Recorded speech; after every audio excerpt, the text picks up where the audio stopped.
Guys ये है मेरे पूजा का सामान और मैं जा रही हूँ अभी पूजा करने। सुबह के बज रहे हैं 4 पापा 4:30 बज रहे हैं सुबह के। इतनी जल्दी उठ के मैं तो जा रही हूँ पूजा करने। बांसवाड़ा होता है आज, बांसवाड़ा पूछता है उसके लिए। सो ये मैं जा रही हूँ मंदिर। अब मंदिर जाने के बाद मिलती हूँ।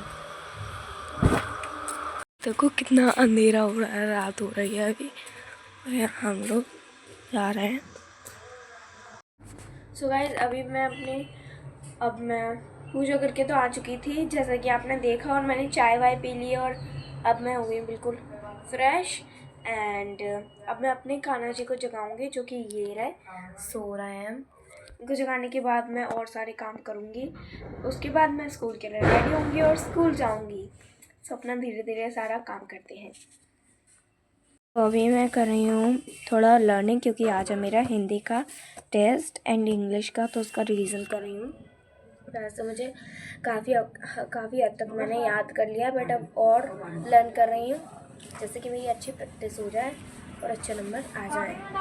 सो अभी मैं इसको लर्न करने के बाद जाऊँगी बात लेने। तो आज मैं स्कूल से आ गई हूँ और अब मैं खा रही हूँ चावल विद दही। So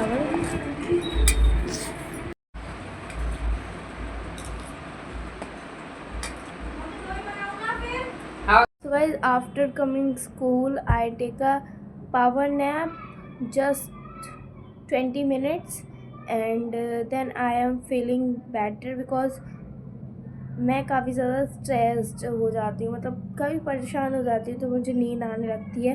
तो मैंने सच में बढ़िया नींद ली 20-30 मिनट्स की, और मुझे काफ़ी ज़्यादा अच्छा लग रहा है।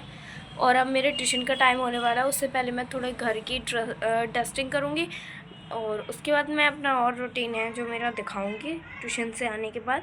फ़िलहाल तो अभी मैं डस्टिंग करूँगी, और मेरा एक सबसे ज़्यादा फेवरेट काम है घर को बहुत ज़्यादा क्लीन रखना। तो अभी मैं लगाऊँगी झाड़ू, जो कि सबसे मोस्ट फेवरेट काम है मेरा। सो झाड़ू लगा के फिर मैं जल्दी से ट्यूशन के लिए रेडी होंगी और ट्यूशन जाऊँगी। तो मैंने सब कुछ कर लिया है एंड मैं रेडी हो चुकी हूँ बिल्कुल। बस थोड़ा सा हेयर कॉम किया थे एंड अपनी फेवरेट लिप बाम लगाई थी। अब मैं रेडी हो चुकी हूँ और अब मैं जाने के लिए बिल्कुल रेडी हूँ। कितनी बार बोलूँगी भाई। सो मैं जा रही हूँ ट्यूशन। बाय। अब इसके बाद मिलती हूँ आप लोगों को। तो मैं अभी ट्यूशन से आ चुकी हूँ एंड मैं भी अपनी छत पे आई थी, क्योंकि आप लोग मेरी काफ़ी सारी शॉर्ट्स वीडियो देखते हो जिसमें मैं छत पे ही अपनी वीडियोस बनाती हूँ। बिकॉज छत ही एक चीज़ है, मतलब जहाँ पर मुझे शांति मिलती है और यहाँ पर मैं आराम से बना सकती हूँ वीडियोस। छत पे ही मैं आराम से बनाती हूँ वीडियोस एंड मुझे अच्छा लगता है छत पे वीडियो बनाना। एक मतलब बिल्कुल सनसेट हो रहा होता है उस टाइम पे। सो ट्यूशन से आके मैंने सीधे अपनी रील्स सारी शूट कर ली। और मैं आप लोगों को सबसे मेन चीज़ बताऊँ, मेरा एक इंस्टाग्राम आईडी भी है, इंस्टाग्राम पेज भी है। सो अगर आप लोग इंस्टाग्राम चलाते और नहीं भी चलाते तो मेरे लिए डाउनलोड कर सकते हो ना। प्रॉपर मैं यही कहना चाहती हूँ कि मेरी एक इंस्टाग्राम आईडी भी है, उसको आप जल्दी से जाके फॉलो कर लीजिए अगर आप इंस्टाग्राम चलाते हो या फिर आपके फ़ोन में है तो। क्योंकि वहाँ पर मेरी ज़्यादातर मैं अपडेट्स वहाँ पर ही देती हूँ एंड पूरे दिन में क्या बोलेंगे उसको, पूरे दिन मतलब मैं रहती हूँ इंस्टाग्राम पे, मतलब कमेंट्स वगैरह उनके रिप्लाइज़ भी देती हूँ इंस्टाग्राम पे एंड मैं स्टोरीज़ वगैरह लगती है, मतलब ज़्यादातर एक्टिव। हाँ ये बोलना चाहूँगी, मैं ज़्यादातर इंस्टाग्राम पे एक्टिव रहती हूँ, यूट्यूब पे कम एक्टिव रहती हूँ, देख भी नहीं पाती किसने क्या कमेंट किया है। सो मैं ये कहना चाहती हूँ कि प्लीज़ मेरा इंस्टाग्राम अकाउंट भी जाके सब्सक्राइब कर लीजिए। एंड मुझे पता है आप लोगों को मेरा होली वाला व्लॉग बहुत ज़्यादा पसंद आया, क्योंकि वो अच्छा ही बनाता है यार। इतने मज़े आए थे होली वाले दिन, पूछो ही मत। एंड गाइज़ अभी मेरे साथ एक बहुत ही ज़्यादा इमोशनल चीज़ हुई है जो मैं आप लोगों के साथ शेयर करना चाहती हूँ। प्लीज़ सुनिएगा मेरी बात, बहुत अच्छे से समझिएगा। देखो मैं अपनी पूरी प्रॉब्लम बता रही हूँ कि मेरे साथ क्या हुआ है एंड क्या इमोशनल है। सो मेरे घर पर रहती है एक भैंस, मतलब मेरी मम्मी एक भैंस रखती हैं कुछ भी बोलेंगे, हम लोग एक भैंस रखते हैं बिकॉज़ हम लोगों को दही, दूध और ये घी वगैरह बहुत पसंद है और हम काफ़ी हद तक खाते हैं। जैसा कि आप लोगों को पता है मुझे दही बहुत पसंद है पर्सनली, सो इस वजह से हमारे घर पे भैंस है। और पीछे मेरे घर के यहाँ पर आप बाउंड्री देख रहे हो, इसके पीछे काफ़ी सारी लाइक एक मैरिज होम बन सकता है उतनी जगह है हमारी, सो वहाँ पर हम अपनी भैंस रखते हैं। तो जो अभी हमारे घर पे भैंस है ना, उसको 2 साल हो चुकी हैं। तो फर्स्ट ईयर उसने काफ़ी अच्छा रेस्पॉन्स दिया, मतलब सीधी बात ये है कि मतलब दूध अच्छे से दिया था, प्रॉपर अच्छा दूध दिया था उसने। और वो अच्छे से खा भी रही थी जब वो स्टार्टिंग में नई नई आई थी। एंड वो अच्छे से खा भी रही थी। और वो उसकी एक फीमेल वो है, फीमेल से ही वो प्रेग्नेंट हुई थी, जिसको हम उसका बच्चा बोलेंगे, फीमेल बच्चा है उसका। तो बात क्या है कि 2 साल हो चुकी हैं उसको, और पहली साल उसने काफ़ी अच्छा रेस्पॉन्स दिए। इस साल और उस साल मतलब 5 महीने या फिर उस साल ही उसने काफ़ी अच्छा रेस्पॉन्स दिया। इस साल वो क्या कर रही है कि खाना नहीं खाती है, उसको कितना भी खाना खिला दो वो खाती ही नहीं है। मतलब कितना भी जो अटरम सटरम होती है ना वो खिला दो, वो खाती नहीं है। और जो भैंस है ना, तेल भी पीती है बट वो नहीं पीती, उसको कितने में बार तेल दे दो वो वेस्ट करती है और पीती नहीं है सच में। और खाना भी नहीं खा रही है बिल्कुल अच्छे से। हम लोग यहाँ पर रहते हैं तो बोलते हैं कि भैंस खेत में ज़्यादा अच्छे से जो हरी वाली घास होती है वो खाएं तो और ज़्यादा अच्छी रहती है। अब यहाँ पर तो कोई खेत वगैरह है नहीं, तो यहाँ पर हम नहीं खिला पाते उसको। बट अभी वो कम से कम 1 साल से इतनी ज़्यादा बीमार हो रही है, पूछो ही मत। उसकी हालत बहुत ख़राब है, ना पानी पीती ना खाना खाती। उसको रख रहे हैं और उसकी, आप लोग सोच रहे होंगे कि दवाई नहीं कराई, इतनी ज़्यादा दवाई कराई है उसकी। पूछ मतलब मैं अब क्या कहूँ, कुछ वर्ड्स ही नहीं है, इतनी दवाई करा ली उसकी, कोई मतलब सही उसको डॉक्टर नहीं मिला और वो सही नहीं हो रही है कैसे भी। और भैंस, और उसको ना उसका हाजमा नहीं बन रहा है, उसको दस्त हो रहे हैं, पता नहीं क्या ही हो रहा है, बट वो बिल्कुल सही नहीं रह रही है। तो इस मम्मी 2 साल से उसको देख रही हैं कि वो बिल्कुल अच्छी। क्या था उससे पहले वाली भी हमारी एक भैंस थी, वो भी ऐसी होती थी। तो कुछ हमारी प्रॉब्लम है कि जो हमारा जिस पे भैंस बांधी जाती है उसको खूंटा बोलते हैं। हमारे खूंटे में ही प्रॉब्लम है कि हमारे यहाँ पर कोई अगर हम कुछ पालते हैं तो वो सही से रह ही नहीं पाता है, भले हम खुद बहुत अच्छे से खिला रहे हैं। तो मम्मी उसको कम से कम 1.5 साल से देख रही हैं कि वो अच्छे से ना खा रही है पी रही है और बेचारी परेशान सी रहती है। और वो इस साल उसने बच्चा दिया था, वो बच्चा मर गया अनफॉर्चुनेटली, बिकॉज़ वो खाना नहीं खाती थी। तो उसके बच्चे पे कुछ माल शाल चढ़ा ही नहीं, तो इस वजह से उसका बच्चा मर गया, बहुत कमज़ोर पैदा हुआ था। तो मुझे उसके लिए भी बहुत बुरा लगा था। बट इस साल क्या हुआ है, मैं सीधी बात बताऊँ, मम्मी बहुत परेशान हो रही हैं कि यार ये परेशान रहती है और ऐसे अच्छा नहीं लगता अगर हमारे घर में कोई है और वो परेशान रह रहा है, ना खा रहा है ना पी रहा है। तो मम्मी और पापा ने ये डिसीज़न लिया है कि हम उसको बेचना चाहते हैं। अब चाहते भी नहीं हैं बट अब क्या करें, देखा नहीं जा रहा उसकी इतनी प्रॉब्लम। अगर किसी और के पास चली जाएगी तो शायद वो सही हो जाए, क्योंकि यहाँ पर तो हमारी इतनी गंदी हालत हो रही है कि इतनी दवाई करवा ली और हमारा खूंटा ही ऐसा है कि वो सही नहीं हो रही है। तो मम्मी पापा ने उसको बेचने का डिसीज़न लिया है। और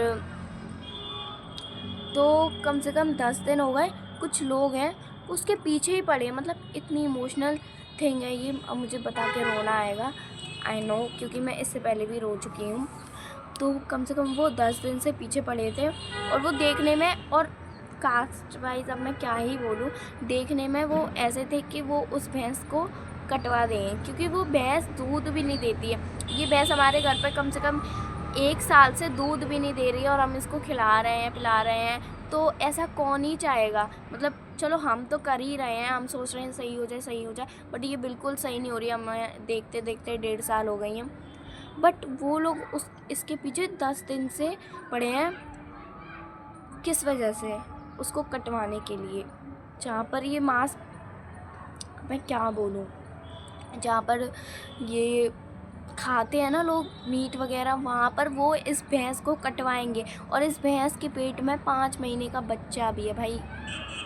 वो लोग 10 दिन से पीछे पड़े हैं। तो मेरे पापा और मम्मी ने साफ मना कर दिया, भाई हमें तुम्हें नहीं बेचना है। और कितने हमने ये भैंस बहुत महंगी ली थी, बट अब इसकी इतनी तबीयत ख़राब हो गई है तो हमें इसको बहुत सस्ते में बेचना पड़ेगा, क्योंकि अब भाई क्या फ़ायदा है, हमें बहुत महंगा पड़ेगा इसको लेना।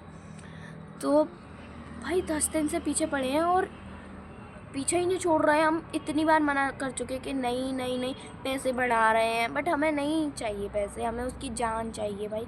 कोई अच्छे इंसान को हम देना चाहेंगे जो इसको खिलाए पिलाए और सही हो जाए तो हो ही जाए।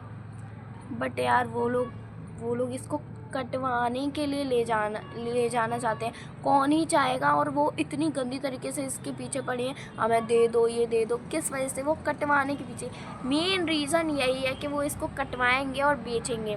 कटवा के इसकी हत्या, इस भैंस की हत्या और इसके बच्चे की हत्या, दो हत्या, कितना पाप पड़ेगा भाई उन लोगों पे। क्योंकि हम नहीं कटवाना चाहते। तो मेरे पापा ने साफ मना कर दिया उस इंसान, और वो इंसान कम से कम 10 दिन से आ रहा था। तो उसने अब दूसरा इंसान भेजा भाई, लिटरली उसने दूसरा इंसान भेजा है कि भाई तू जा। तो वो इंसान आया था, तो मेरे पापा ने उससे साफ साफ बोल दिया कि हमें ये भैंस कटवानी नहीं है, आप कहाँ से आए हो और अपना पूरा पता दो। तो उसने बोला कि हम वहाँ से, शमशाबाद से, और पता नहीं कहाँ से बता रहा था। और हम ये करते हैं, हम इसको अच्छे से खिलाएंगे पिलाएंगे और हरी घास वगैरह खिलाएंगे तो ये सही हो जाएगी। तो पापा को लगा चलो ठीक है, बोल रहा है तो करता ही होगा। और वो देखने में भी थोड़ा ठीक ठाक लग रहा था। बट वो तो उसने पापा को बहना भी दे दिया है पैसों का, और वो अभी 2-3 घंटे में ले जाने वाला था। अब था या है, मैं क्या कह सकती हूँ। तो मैं ट्यूशन से आ रही थी, तो मैंने जो वो आदमी था 10 दिन से पीछे पड़ा था, वो वहीं खड़ा था भाई। मतलब वो जो दूसरा इंसान है ना, वो बोल रहा था कि हम शमशाबाद से आए हैं, दूसरा इंसान लेने आया, वो बात कर रहा था पापा से। और वो जो 10 दिन से घूम रहा था वो वहीं खड़ा था भाई। मैं ट्यूशन से आई, मैंने कहा ये तो वही इंसान है जो इतने दिन से पीछे पड़ा था। फिर बाद में मैंने सोचा बैठा होगा, वैसे ही बैठा होगा। बट फिर जब उस इंसान ने बात कर ली तो वो उसकी बाइक के पीछे बैठ के गया भाई। मतलब दोनों मिले हुए हैं। मेन रीज़न यही है कि कटवानी है मेरी भैंस।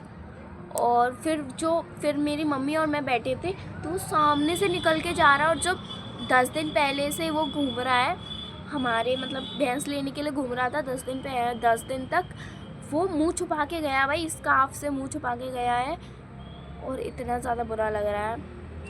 फिर मैंने मम्मी से बोला, मम्मी ये वही इंसान है जो घूम रहा था, और ये इसके साथ दोनों मिले हुए हैं भाई, कटवाना चाहते हैं भैंस को।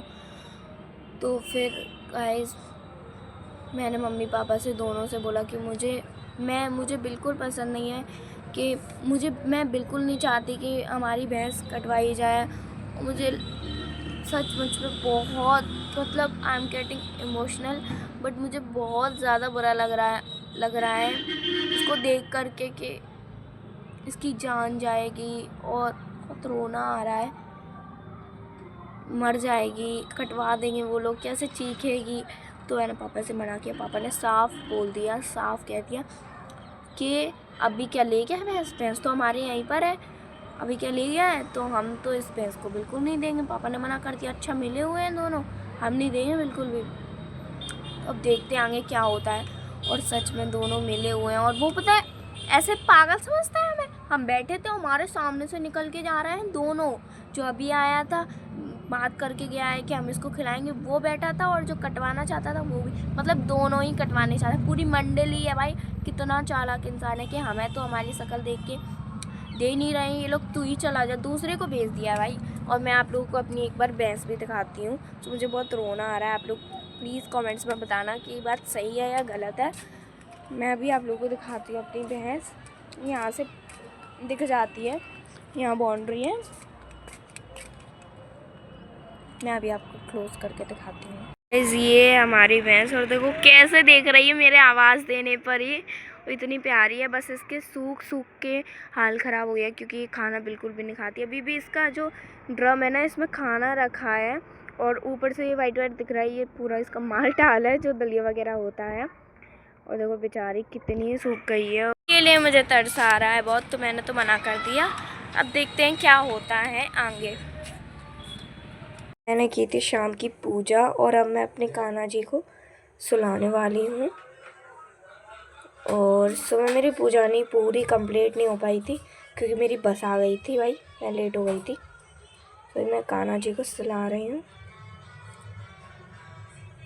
और मैंने इनको भोग भी खिला दिया है। ये है इनका क्यूट सा बेड।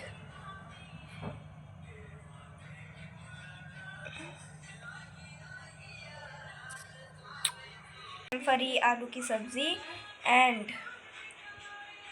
रायता और रोटी ये खाई थी और इतने मज़े आ गए। रायता मैंने ही बनाया था और इतना टेस्टी था, पूछो ही मत, बहुत टेस्टी था और मज़े आ गए खाना खा के। एंड अब मैं क्या करूँगी, अब मैं बस थोड़ी सी अपनी एडिटिंग करूँगी, एडिटिंग निपटाऊँगी। उसके बाद फिर मैं थोड़ा फ़ोन चलाऊँ क्योंकि मैं फ़ोन बहुत कम चलाती हूँ। सो एडिटिंग निपटाने के बाद फ़ोन चलाऊँगी एंड दैट्स इट, सो जाऊँगी। फिर सुबह उठूँगी, पर वही मेरा डेली का रूटीन। मेरी नाक बंद हो गई क्योंकि मुझे ज़ुकाम हो गया है। तो गाइस आगे मैं यही बोलना चाहती हूँ, अगर आप लोगों को मेरा ब्लॉग अच्छा लगा हो तो कमेंट्स कर देना एंड लाइक कर देना और चैनल को सब्सक्राइब कर देना अगर नहीं किया हो तो। फिर मत कर देना, नहीं तो वो अनसब्सक्राइब हो जाएगा। हाँ, अगर नहीं किया हो तो सब्सक्राइब कीजिए, वरना नहीं कीजिए, कर दीजिए भाई।